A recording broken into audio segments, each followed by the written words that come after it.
Assalamualaikum warahmatullahi wabarakatuh. Salam pencerahan. Apa kabar pemirsa TV Bu dimanapun Anda berada? Rangkaian informasi yang cerdas dan mencerahkan akan kami rangkum selama 30 menit ke depan. Bersama saya Arina Nurrohmah, inilah berita dan analisa selengkapnya untuk Anda.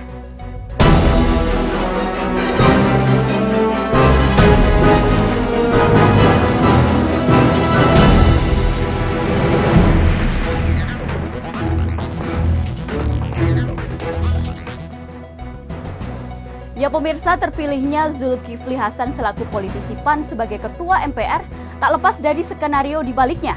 Menjelang detik-detik pemilihan pada pukul 21 Indonesia Barat, diindikasikan adanya instruksi khusus dari Hatta Rajasa kepada Besan Amin Rais ini. Berikut informasi selengkapnya untuk Anda. Pengakuan mengejutkan dari Ketua MPR terpilih Zulkifli Hasan mengaku keputusan dirinya diusung sebagai Ketua MPR berlangsung tiba-tiba tanpa perencanaan. Di tengah situasi alot penentuan Ketua MPR, Zulkifli pada pukul 21 malam mendapatkan instruksi dari Ketua Umum Partai Amanat Nasional Hatta Rajasa untuk maju menjadi Ketua MPR. Instruksi mendadak ini sontak membuatnya terkejut. Namun meskipun terkejut, ia tetap melaksanakan instruksi dari atasannya. Dengan terpilihnya Zulkifli Hasan ini, parlemen otomatis telah dikuasai oleh Koalisi Merah Putih. Arina Nurrohmah, Eko Bayu Rianto memberitakan dari Jakarta.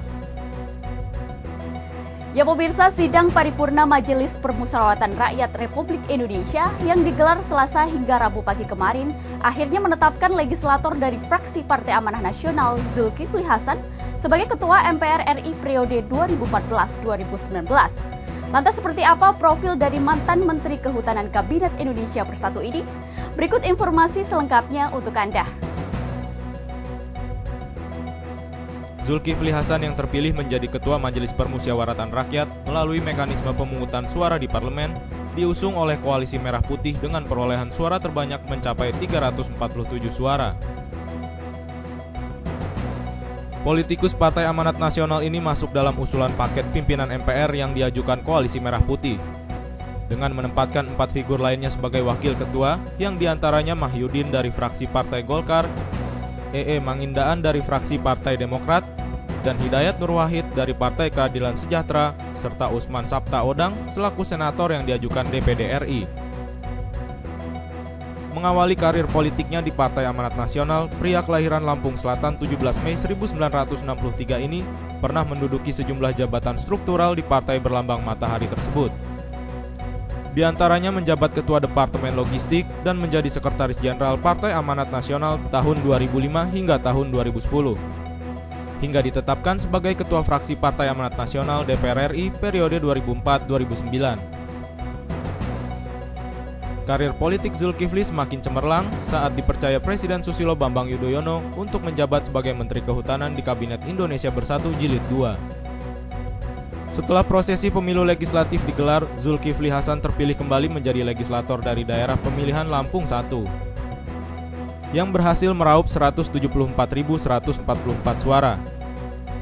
Adanya undang-undang yang mengatur tentang larangan rangkap jabatan dalam pemerintahan.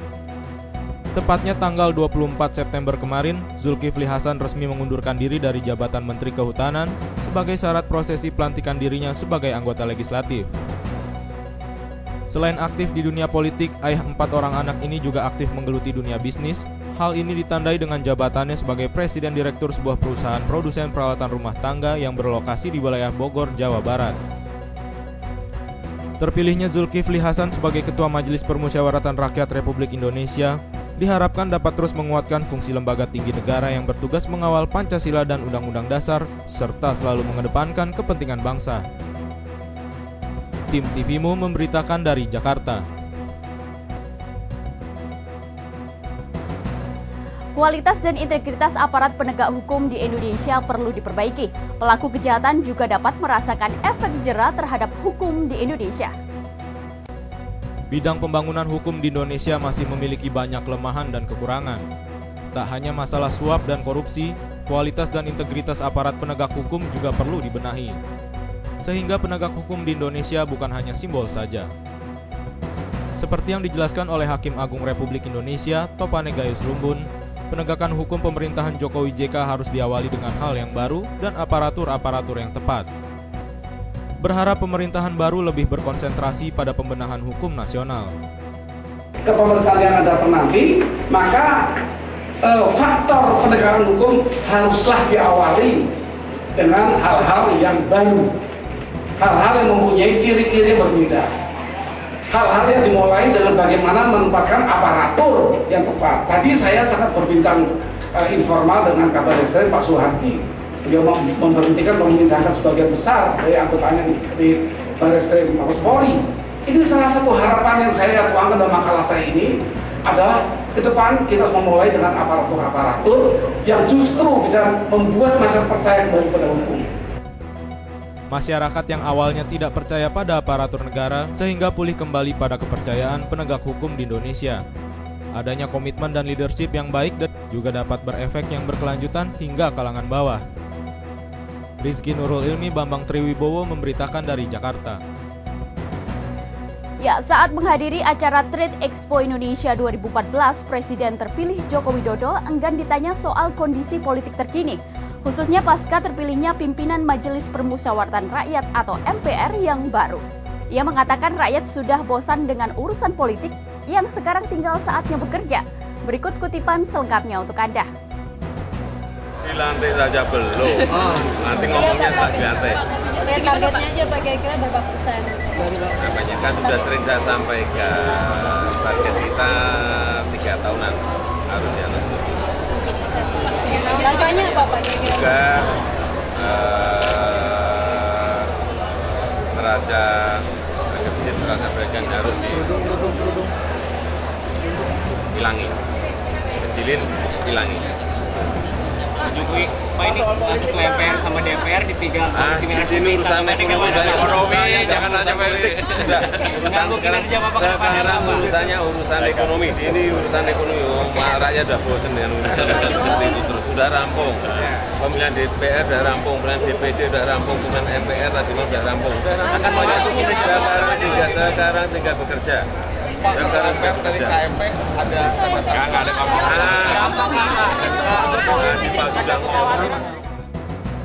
Indonesia masih lemah dalam menangani permasalahan suap dan korupsi. Hakim Agung juga harus tetap adil pada kasus yang ada, termasuk kasus suap dan korupsi Setia Novanto. Kasus suap dan korupsi di Indonesia sudah tak terhitung lagi. Banyak pemerintah yang lolos dari jerat hukum terkait kasus yang menghampirinya, seperti yang dialami Ketua DPR terpilih Setia Novanto yang dikabarkan memiliki rekam jejak tersandung banyak kasus suap dan korupsi. Bagi Hakim Agung Republik Indonesia Topan Gayus Lumbun, kasus Setia Novanto itu sama saja dengan kasus korupsi yang lain. Dia harus tetap adil dalam menangani kasus manapun, termasuk yang dialami oleh Setia Novanto. Perlukah koruptor dihukum berat? Itu mungkin slogan oke, artinya kita mempunyai semangat seperti itu, tetapi bagi hakim kan harus memberi putusan yang adil. Jadi saya katakan tidak yang berat. Yang adil itu bisa lebih berat dari yang berat digambarkan oleh masyarakat, tetapi yang adil menurut hukum dan menurut keyakinan hakim. Kasus korupsi bagi Topan Gayus Lumbun tidak terlampau berbeda dengan kejahatan spesifik yang lain seperti terorisme maupun narkotik. Itu semua harus ditangani dengan serius dan tepat. Rizky Nurul Ilmi, Bambang Triwibowo memberitakan dari Jakarta.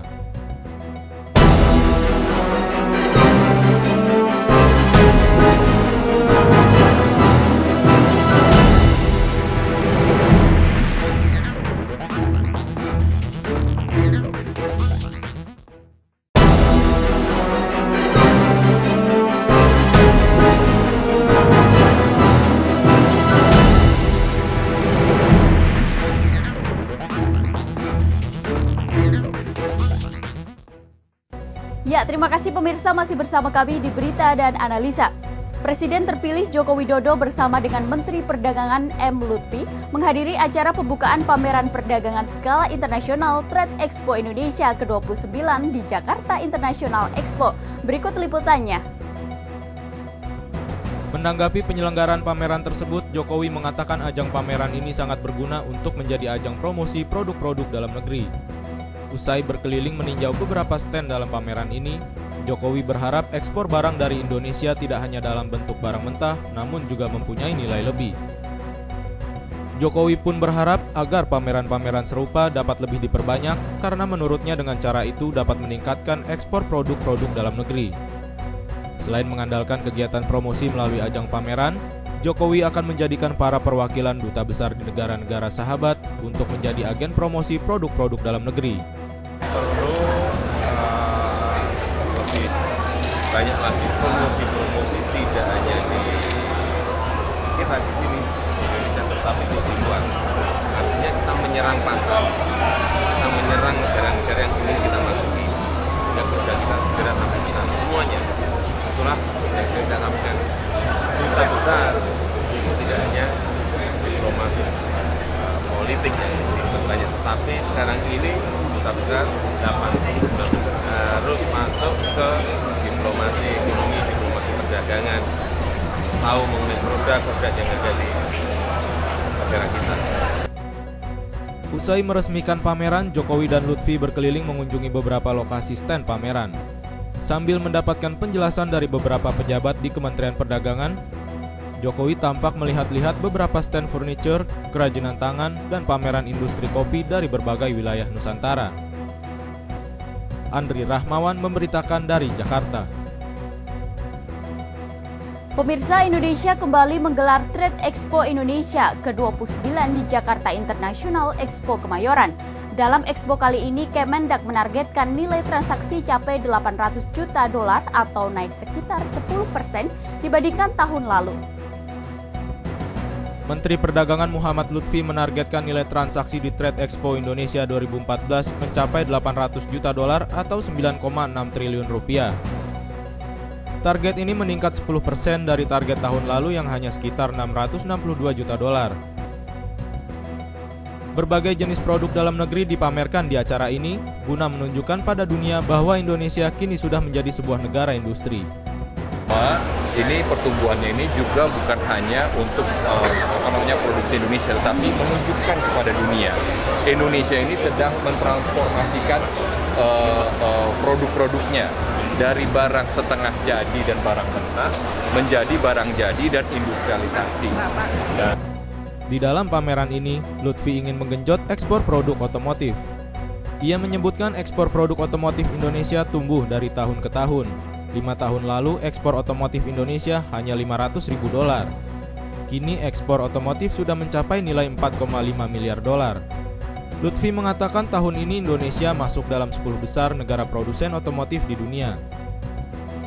Pertumbuhan ini bukan hanya untuk produksi Indonesia, tapi juga menunjukkan kepada dunia bahwa Indonesia sedang mentransformasikan produk-produknya dari barang setengah jadi atau barang mentah menjadi barang yang jadi dan industrialisasi. Andri Rahmawan memberitakan dari Jakarta. Indonesia dan Jerman menandatangani kerjasama Statement of Cooperation on Trade Promotion. Hal ini akan membuat Indonesia menjadi negara Import Promotion Days pertama di ASEAN yang mendapatkan fasilitas promosi perdagangan secara komprehensif Jerman. Penandatanganan kerjasama promosi perdagangan Indonesia-Jerman dilakukan pada saat acara pameran dagang terbesar di Indonesia, yaitu Trade Expo Indonesia ke-29. Dirjen Pengembangan Ekspor Nasional Kementerian Perdagangan Nus Nuzulia Ishak mengatakan, cakupan kerjasama tersebut fokus pada 3 kelompok produk ekspor Indonesia ke pasar Jerman. Ketiga kategori produk tersebut merupakan produk ekspor utama dan prospektif bagi Indonesia. Promotion activities. Jadi ada beberapa komoditi yang akan dibantu di dalam meningkatkan ekspor dari produk itu.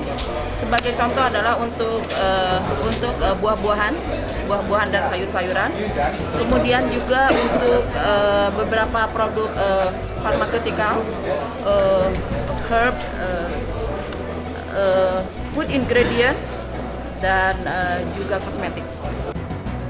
Kerjasama ini diharapkan dapat memberi manfaat bagi para pelaku usaha Indonesia. Melalui kerjasama ini, IPD Jerman akan memberikan program capacity building, menghubungkan website kedua organisasi untuk promosi perdagangan, serta menyediakan informasi perkembangan peluang pasar Jerman untuk beberapa produk tertentu. Nus meyakini kerjasama ini dapat menjadi salah satu instrumen efektif bagi eksportir Indonesia. Andri Rahmawan memberitakan dari Jakarta.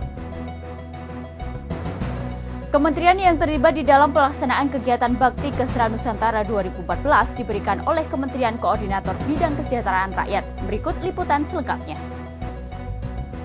Program Bakti Kesra Nusantara atau Bakesra merupakan wujud nyata pemerintah menjalin kemitraan dengan pihak kementerian lain dan pihak swasta yang difasilitasi oleh Menko Kesra.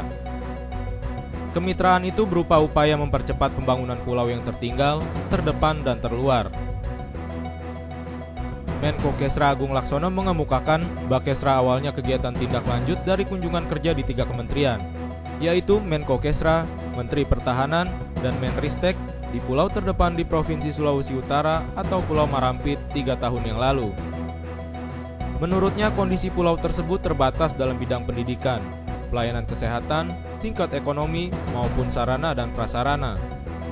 Tidak hanya itu, harga kebutuhan barang-barang pokok di pulau itu sangat mahal, terutama di hari-hari besar. Dari pulau-pulau kita sampai ada kementeriannya. Jadi saya kira dengan maksud seperti ini bisa mengerahkan seluruh kementerian, seluruh lembaga-lembaga langsung tidak langsung terkait kita bisa ajak serta dalam rangka memberikan perhatian kepada apakah bidang kesehatan, pendidikan, dan yang lain-lain. Jadi ini saya kira program sangat baik. Sekaligus juga bisa mengetahui kondisi lapangan secara real seperti apa. Jadi saya percaya kalau ke depan karena pemerintahan Jokowi dan JK juga punya rencana yang sama untuk turut serta menanggulangi masalah kemiskinan. Koreksi apa dalam program ini Pak yang perlu dibenahi oleh pemerintah yang paling krusial banget Pak di daerah terpencil terluar ini? Ya sebetulnya bukan koreksi tapi lebih kepada memperluas saja. Yang sudah ada diperbanyak lebih besar sehingga jangkauannya bisa lebih luas. Terus sekarang itu baru sepertiga dari pulau-pulau terluar. Belum lagi pulau yang di bawah itu lebih banyak lagi. Jadi karenanya bukan koreksi dalam arti ada yang keliru, tapi tinggal ditingkatkan saja kapasitas. Oke, makasih. Di akhir jabatannya, Menko Kesra menutup kegiatan 3 tahun belakangan ini yang bekerja sama dengan beberapa kementerian, instansi, dan badan yaitu Bansos, Pasar Murah, penyuluhan pengobatan gratis, keterampilan dan hiburan di pulau-pulau terpencil. Dedi Muhsoni memberitakan dari Jakarta.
Ya, terima kasih pemirsa masih bersama kami di Berita dan Analisa. Majelis Tarjih dan Tajdid Pimpinan Pusat Muhammadiyah menggelar sholat sunnah khusuf berjamaah di Masjid At-Taqwa Menteng, Jakarta Pusat. Sholat ini ditengarai sebagai amalan yang disunahkan Rasulullah jika terjadi gerhana bulan. Pada masa Rasulullah SAW, sholat gerhana bulan bertepatan dengan wafatnya Ibrahim, putra Rasulullah SAW. Sholat gerhana bulan telah diprediksi setiap tahunnya oleh Majelis Tarjih Muhammadiyah dengan panduan hisab. Sholat gerhana bulan telah disunahkan oleh Rasulullah SAW. Ketika gerhana bulan terjadi, umat Islam disunahkan sholat gerhana bulan, mengagungkan Allah Subhanahu wa Ta'ala, kemudian banyak berdoa dan bersedekah kepada sesama. Seperti Allah katakan di dalam surah Asy-Syura itu, maka semua itu berjalan menurut aturannya dan bisa diprediksi kapan terjadi gerhana dan kemudian kapan terjadi matahari itu di atas Ka'bah begitu. Jadi ini sunnah Rasulullah SAW. Rasulullah mensunahkan ketika terjadi gerhana itu kita sholat, kita membesarkan Allah SWT, kita banyak bersedekah, kemudian kita juga banyak berdoa kepada Allah SWT. Ya. Perbedaan sholat gerhana dengan sholat lainnya hanya terlihat dari sujud dan rakaatnya saja. Jika sholat biasa 1 rakaat dengan 1 ruku, sedangkan sholat gerhana 1 rakaat dengan 2 kali ruku. Ayat Al-Quran yang dibaca juga mengenai penciptaan Tuhan, seperti surat Al-Insyikha yang bermakna penciptaan langit dan bumi. Rizky Nurul Ilmi, Andri Rahmawan memberitakan dari Jakarta. Pemirsa, prosesi ibadah haji Armina, Arafah, dan Mina sebagai kegiatan puncak haji telah selesai. Kini sebagian jamaah haji Indonesia siap untuk menuju tanah air, khususnya jamaah gelombang kedua siap menuju Madinah. Kegembiraan tampak di wajah jamaah haji Indonesia yang telah selesai melakukan pelemparan di Jumroh. Perjalanan dari pondokan di Mina ke Jumroh yang memerlukan energi dan kewaspadaan telah mereka selesaikan dengan baik. 3 Jumroh, Wula, Wusta, dan Aqobah telah mereka lempar. Walaupun dalam suasana berdesakan, jamaah haji Indonesia umumnya melakukan pelemparan di lantai 3 lebih lengang bila dibandingkan dengan lantai 1 atau 2. Usai pelemparan Jumroh, jamaah haji Indonesia kembali ke Mekah untuk melakukan tawaf ifadah. Selanjutnya siap-siap untuk kembali ke tanah air bagi gelombang pertama atau ke Madinah bagi jamaah gelombang kedua. Kami melakukan wawancara dengan Ketua KBIH Muhammadiyah Banyumas yang masuk dalam kloter Solo, Amin Yusro Hadi. Ia memimpin 200 lebih jamaah. Alhamdulillah kondisi jamaah dalam keadaan sehat walafiat. Rombongan ya? KBIH Muhammadiyah Banyumas, ya. Itu ada 6 rombongan. Ya. Yang 3 rombongan muda-muda saya lepas di depan, ya. Duluan. Ya. Nah yang tua-tua ini yang belakang 3 rombongan. Iya Pak. Ya. Ada berapa orang semua Pak? 262. Ya, 6 rombongan lebih. Ya. Nama KBIH-nya KBIH? KBIH Muhammadiyah. Sehat-sehat semua Pak? Sehat-sehat semua. Ini gelombang kedua, gelombang pertama? Ini gelombang kedua. Dua ya Pak, berarti? 8 SOC. Sudah ke Madinah ya Pak ya? Sudah, belum. Oh iya, iya. Gelombang kedua belum. Gimana jemaah, sehat semua Pak? Sehat semua, alhamdulillah. Saiful Hadi memberitakan dari Mekah Al-Mukarramah untuk TVMU. Perjalanan dari pondokan jamaah haji di Mina menuju Arafah menjadi salah satu titik pendapatan perhatian serius. Trauma tragedi Mina yang merenggut banyak jamaah haji masih terasa.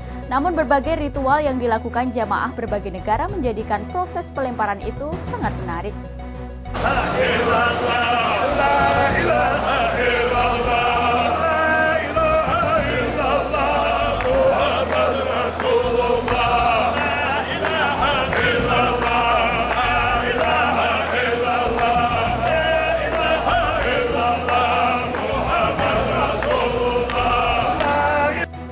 Doa dan pujian yang dilantunkan jamaah haji asal Uzbekistan, negara pecahan Uni Soviet itu, memberi perhatian seluruh jamaah haji yang sedang menuju Jamarat. Perjalanan dari pintu terowongan Mina menuju lantai 3 berjarak 2 km tidak terasa jauh karena jamaah dapat menikmati lantunan doa dan pujian kepada Allah Subhanahu wa Ta'ala. Sepanjang perjalanan menuju dan kembali dari Jamarat, berbagai ritual dalam bentuk puji-pujian itu terdengar mengisi panjangnya terowongan.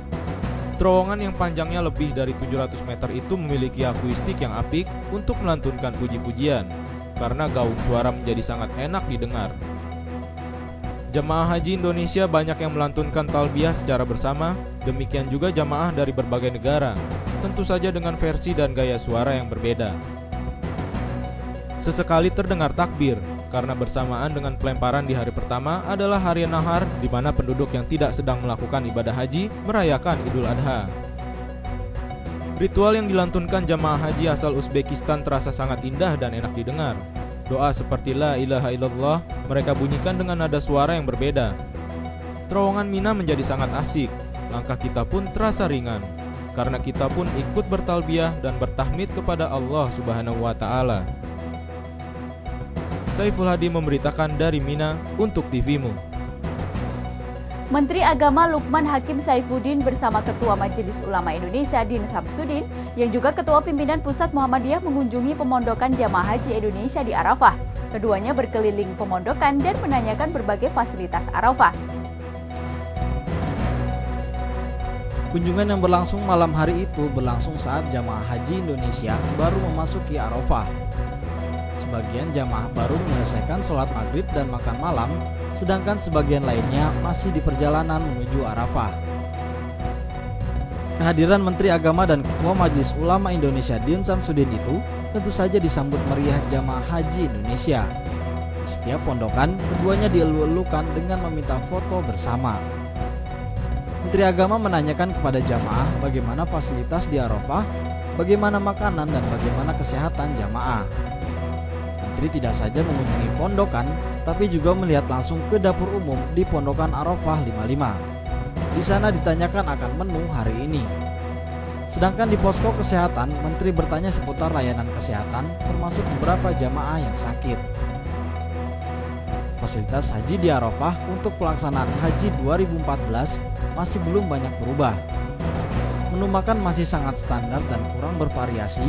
Demikian juga pondokan yang masih sangat sempit dan sangat panas, karena tanpa pendingin bahkan kipas angin sekalipun. Namun demikian, jamaah haji Indonesia tetap bersemangat dan terus melantunkan talbiyah, berdoa dan bermunajat kepada Ilahi Robbi. Saiful Hadi, TVMU memberitakan dari Arafah. Ya, berita haji tadi menutup jumpa kita kali ini pemirsa. Saya Arina Nurrohma berserta kru yang bertugas mengucapkan pamit undur diri dari hadapan Anda. Jangan lupa saksikan berita dan analisa setiap harinya hanya di TVMU. Wassalamualaikum warahmatullahi wabarakatuh. Salam pencerahan dan sampai jumpa.